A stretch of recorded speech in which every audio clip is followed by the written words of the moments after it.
இன்றைக்கி ஒரு சிம்பிளான டின்னர் ரெசிபி பார்ப்போமா? இந்த ரெசிபி பண்ணுறதுக்கு ரொம்ப கொஞ்சமான இன்க்ரீடியன்ட்ஸ் வச்சே டக்குன்னு பண்ணி முடிச்சிடலாம். இதுக்கு ஒரு கடாயில் 2 டேபிள் ஸ்பூன் பட்டர், 4 பல்லு பூண்டு சின்ன சின்னதாக கட் பண்ணி எடுத்துக்கோங்க. ஒரு ஹாஃப் ஆனியனை சின்ன சின்னதாக கட் பண்ணி போட்டுக்கலாம். இந்த டிஷ் பண்ணுறதுக்கு மெயினான டிப்ஸே இதை ஃபுல்லாகவே சிம்மில் வச்சு தான் நம்ம குக் பண்ண போகிறோம். அப்போ தான் இந்த பாஸ்தா பர்ஃபெக்டாக குக் ஆகும். அதில் இப்போது பாஸ்தா போட்டு அந்த பாஸ்தா மூங்குற அளவுக்கு மட்டுமே நம்ம தண்ணி ஊற்றி தேவையான அளவு உப்பு போட்டு அதை மூடி வச்சு வேக வச்சுக்கலாம்.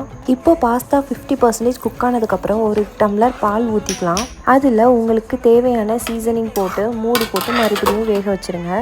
பாஸ்தா ஒரு 80% குக் ஆனதும் அதில் கொஞ்சோண்டு ஃப்ரெஷ் க்ரீம் ஆட் பண்ணிவிட்டு உங்களுக்கு காரத்துக்கு ஏற்ப பெப்பர் தூவிக்கோங்க. ஃபைனலாக அதில் சடார் சீஸை நல்லா தூவி விட்டு க்ரீமியாக செஞ்சு இறக்கினீங்கன்னா mac and cheese pasta ready. Pasta கூட ப்ரெட் டோஸ்ட் பண்ணி சர்வ் பண்ணுங்கள். நெக்ஸ்ட் வீடியோவில் பார்ப்போம். பாய்.